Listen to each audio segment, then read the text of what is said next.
Good morning, my friends. Welcome to Roger's Reflections on Thursday, April 1st in the year 2021. Today is what we historically have known as Maundy Thursday. This is the Thursday of Holy Week.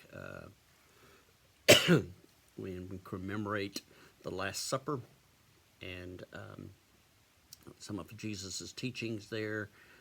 This is when he is betrayed and arrested.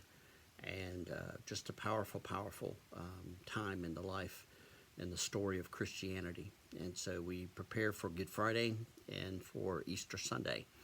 And so part of, if you read last part, like the last 8-9 chapters of John, it's really just 1 week.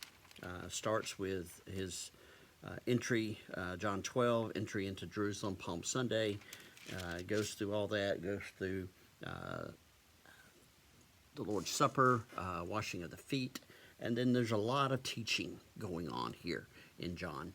And today I'm going to be sharing with you some from John 14, and it's interesting because a lot of times I'll read a couple of these verses at funerals, and they're good for that, but they're also good. They also have power beyond that. So John chapter 14, verses 1 through 7.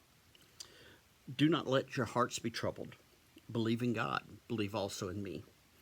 In my Father's house there are many dwelling places. If it were not so, would I have told you that I go to prepare a place for you?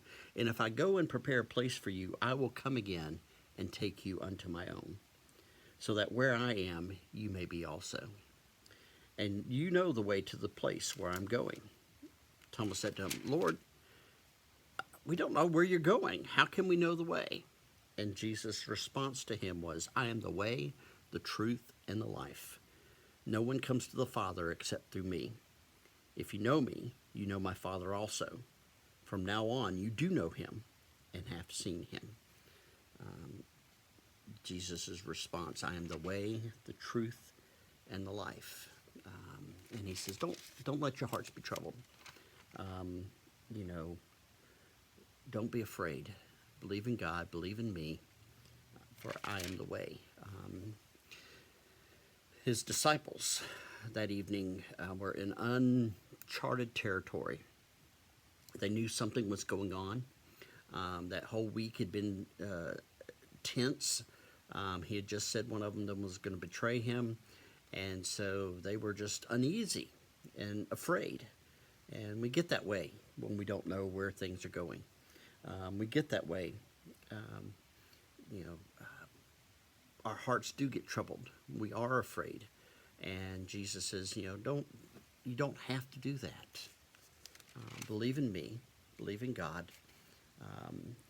And remember, I am the way, the truth, and the life. I am your source of hope. I am your source of grace, your source of mercy, your source of love. We have one who is that source, and we know where we can find hope, where we can find love, where we can find grace. We know. We don't have to wonder. And so when we are afraid, when life is overburdened, when there's too much going on, we know the way, we know the truth, and we know the source of life. On this Maundy Thursday, we celebrate the source of life. Have a good day, my friends. We'll talk to you tomorrow.